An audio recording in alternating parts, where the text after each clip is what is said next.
Yes, hello, good morning, good morgen, bonjour à tous. So it's exciting to be here to talk to you about the future.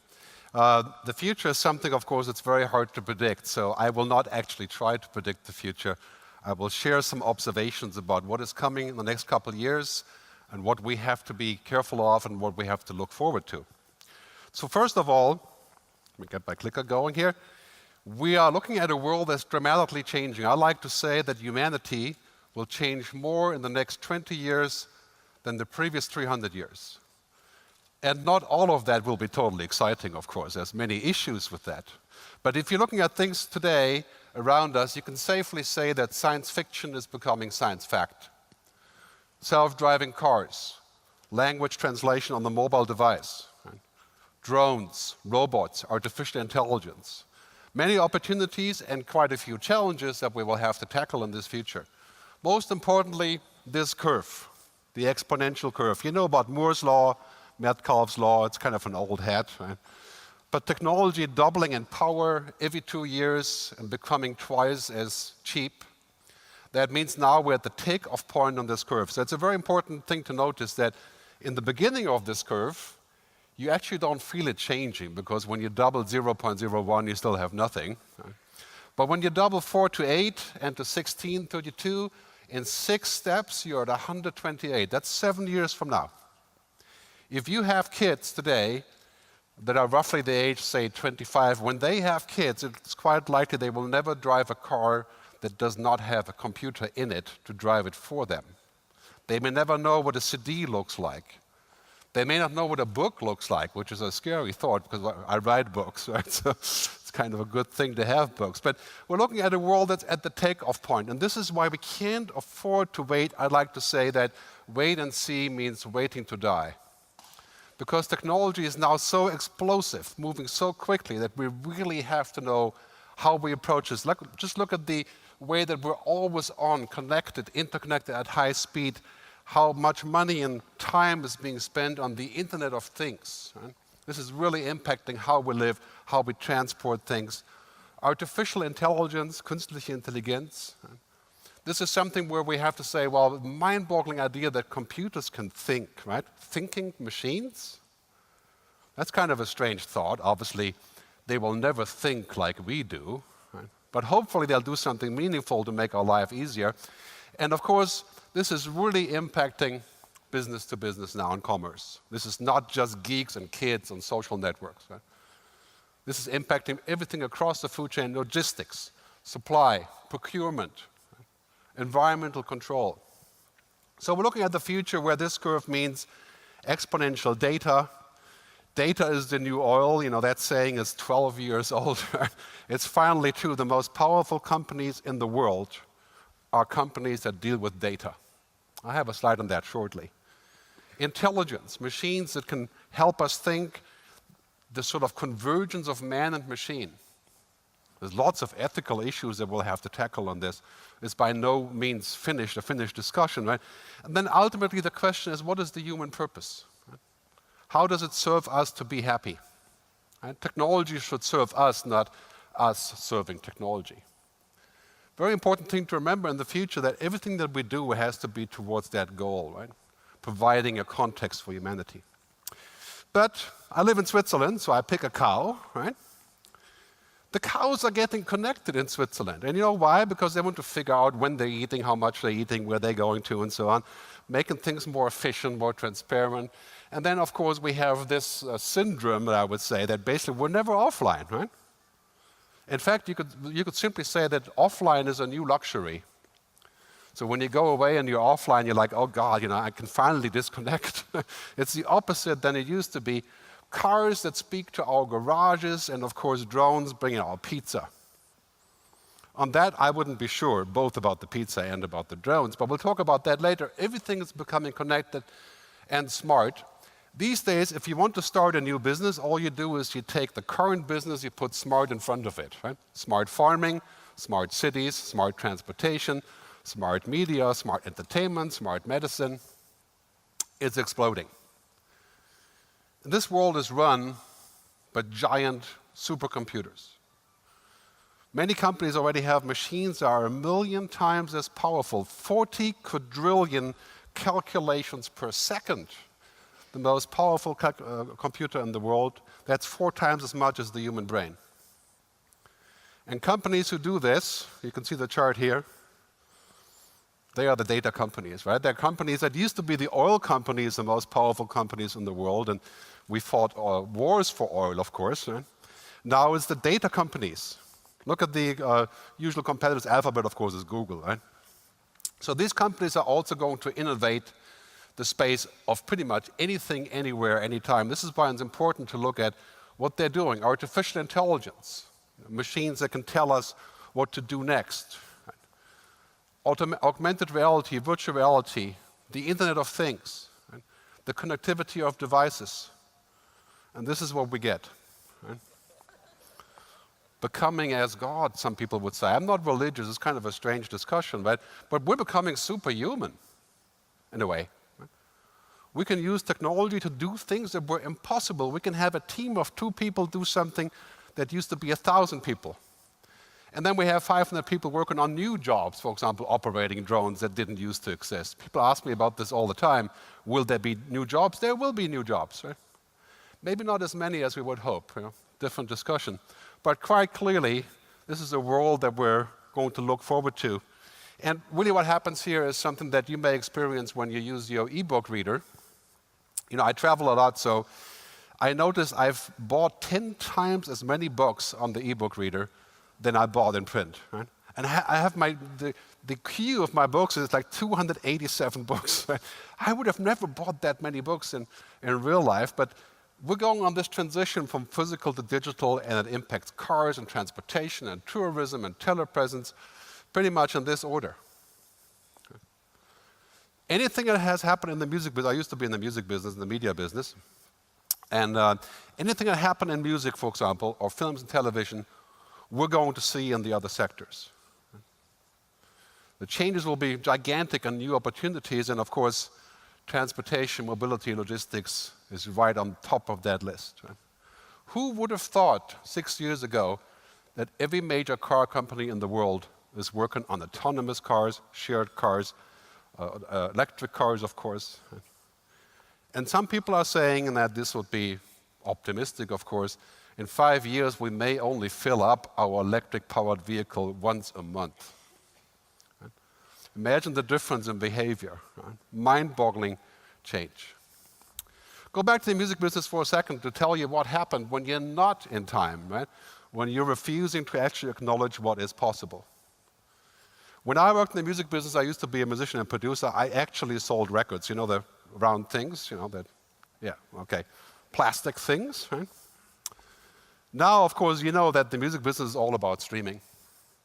And the record companies, in their wisdom, said they don't want people to stream because it will make less money. Right? And you see on this curve what happened here. The new music business is not Sony, Universal, Warner, right? It's Apple and Spotify and YouTube and Baidu and Facebook. Right? There is a new business, but you're not getting it. And that is something we want to avoid if you're in business, right? We want to be able to preclude the kind of thinking and not be disrupted and diminished. So in this wave of disruption, the first wave really was media, phone calls, and of course computing and data. Now on top of that wave is transportation. Down here we have the military, defense, and of course government and insurances and so on. And really, it's a mind-boggling time to witness the change of digital transformation of transport and mobility. And I think the B2B sector will be first to drive this because of efficiency, better services, better relationships with customers, new possibilities. So I really look forward to seeing that later. But I think the key to future success of this is to create powerful platforms. The most successful companies in the world today, they're all platform companies, and there's sort of a term people use in America called platform feudalism, right? Which in many ways is not all that positive, but you can say, what have they done? They've become indispensable. Right? They create new ecosystems, and you can say many things that we don't like about Facebook and so on, but powerful platforms, and I think this is the key for the future, is to invent platforms of logistics and of cities and smart transportation. I look forward to seeing that in place. One thing that's happening here quite clearly is that in this world, we're moving towards a new ecosystem, a new logic. Think about the things for a second that matter most to you. Right, today, I think this week, people are gathering in what's called Burning Man. Any of you familiar with Burning Man? Right, this big event in California in the desert. I don't know why you would go to the desert for this, but people do. And this is about the experience. People want to have experiences. And the more digital we are, the more we want the actual experience, the experience economy. This is very important to realize for business, because we're moving in the world from commodities to goods, to services and experiences, providing experiences. And that's what we have to do to be successful. I'll give you a couple examples, and I think it's quite obvious to see that providing experience is actually pretty difficult because it involves an ecosystem. Take these guys. Anybody recognize this? This is the bar on top on the 380 on Emirates. They have a bar there, and even though I don't use the bar because it's not actually good to drink much when you're flying, as I'm sure you're aware of, right? But it's a meeting point, right? It's an experience. And then, for example, Emirates makes it possible to check in 48 hours before you fly rather than 24. And we can be lucky if 24 hours would actually work at Swiss Air, for example. But I have to say, I still like flying Lufthansa and Swiss, but at the same time, the experience, right, is just different. So what would that be for transportation? For the driver, for the customers, for the city, for the citizens? That's what we have to look for. And this is where the innovation comes in, where it's all about creating an ecosystem that makes sense. Right? The key word here is liquid. You know, if you're going on a social network, whatever you're using these days, it's a liquid experience, right? It just goes boom, and you've shared something to all your friends and back, and it's instant, whatever service you're using. That's the power of WhatsApp, for example. Right? Instant, liquid, not secure, not private really, but yes, it's liquid. Right? And this is really what we want. We want liquid experience. Why would we accept a service that is not liquid, that is completely different than anything else that we're doing? That requires a different kind of technology to be used. And it's interesting to see that the companies who are doing this, as many bad things that we can say about all of these guys, right? They have an entirely different paradigm. Right? Airbnb owns no hotels or real estate. Facebook is the biggest media company, owns no media. The biggest taxi company, Uber, owns no cars. And the biggest, most valuable retailer, Alibaba, does not have any inventory. What does that mean for our future? Well, it means that we have to be ready for some serious changes, to think about how we can become ecosystems and platforms. This is one of the changes, voice control. We've talked about this, right, talking about exponential. We talked about this for the last 20 years, never really worked. But now, just right now, computers are about 98% there in understanding natural language. And that means about 34 languages, not Finnish or Swiss German, but pretty much anything else. Right? You can speak to a computer like you speak to a friend. In fact, some people think that computers become our friends. Right? I would challenge that. But anyway, we can speak to our computers. And very soon we're going to stop typing. This is only a year or two away. Imagine what that means, for example, for delivery of goods. Right? Speaking to the computer says, hey, I've got a problem, do X, Y, Z, right? Or order something, or instant updates. Right? You've seen, of course, a couple services that do this, really, but the bottom line is, what we've seen in the last few years is like 0.01 on the exponential scale, and now we're at 4. I can guarantee you that your kids in 5 to 8 years will not even know what an app is. Right? They'll just speak to whatever they have, like they speak to a person. Right? Intelligent digital assistants. And if you're looking at the growth here, this is already an understatement. Right? I mean, it's going to change the way of driving, of transportation, of cities. Right? The past is going into the rearview mirror. We're going high speed, warp drive into a future that we have a hard time imagine sometimes. One of the challenges is this one. Right? People, humans, are not exponential. We are linear. Right? We are not going to grow like a computer. We can't put more memory into the slot. We have 10 quadrillion processes per second we can do. We're not going to do 100 quadrillion. So what will we do in the future? I think many of you are asking that question. I get it all the time. What will humans do in the future if the machines do all these things? Well, the bottom line is this, really great little clip here from IBM. We're going to move up the food chain. We're not going to compete with computers on data and information. We're just not. Today, you kind of can, because computers aren't that smart yet, but they're getting there very quickly. We're moving up the food chain towards intelligence, knowledge, and ultimately a kind of wisdom, right? Something that only people can do. When I meet you out in the hallway by accident, you know, it takes an average human 1.4 seconds to evaluate the other person. And that's without saying a single word. Computers are a long time away from that. We're going to need those skills more than ever before, and what's called emotional intelligence.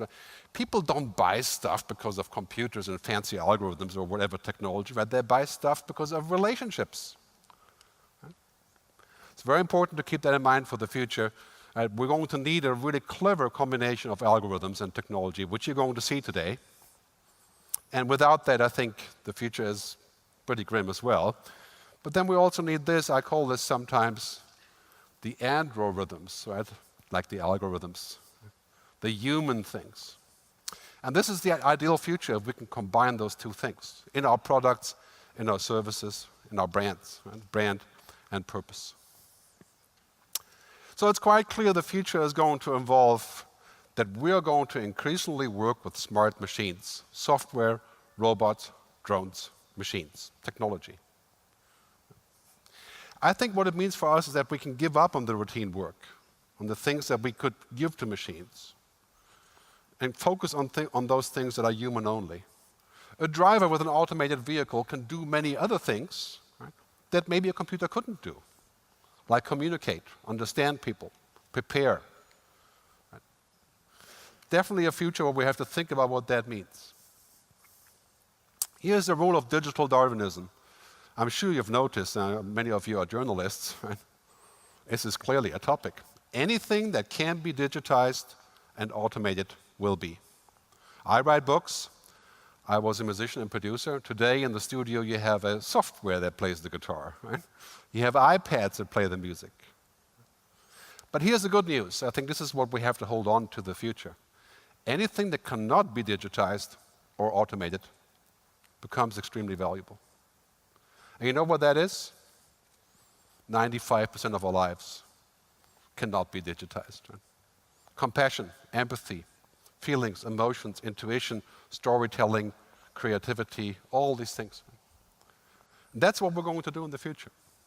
If we can sit on top of technology doing that, that would be the perfect world. Let's hope we get there. We're going to need some pretty smart politicians. Well, that's an oxymoron anyway, but we're going to think about how we do this in the future. As Kevin Kelly said from Wired magazine, computers are for answers, people are for questions.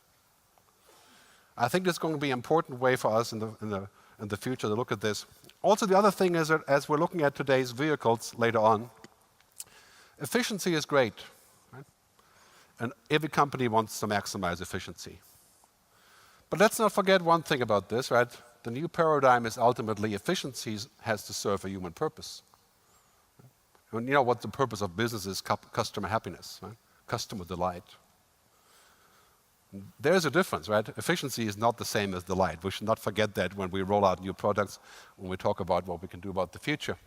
Because humanness is something that requires things that can't be automated. Trust, relationships, values cannot be automated. I think that's something that we need to keep in mind when we're looking at the future, what it brings and where we're going. So let me give you a brief summary of my key theme here. I think it's very exciting to be part of that change today. It's about 95% things I would say. It's extremely exciting. Humanity on top of technology. Those are things that we're going to look at. And this is kind of the summary I would give you to say, well, it's really all about data, information, intelligence, and ultimately a kind of human purpose. Everything that we do should serve that purpose, right? Technology is not what we seek, it's how we seek. Let's keep in mind, however, if we don't have technology to do the how we seek, right, then we probably won't get to the other part either, right? So it's kind of a mutual relationship, right, if we look in this direction. I'll leave you with a quote of my mentor, David Bowie, who said already 20 years ago, rest in peace, by the way, tomorrow belongs to those who can hear it coming. So I wish for you to enjoy the day and hear the future, see the future today. And now I want to introduce Mr. Volker Moorhenweg, the head of Mercedes-Benz Vans, who will talk to you about the same topics, the digital transformation of his industry, his products, and of course, the vehicles. Thanks very much for listening.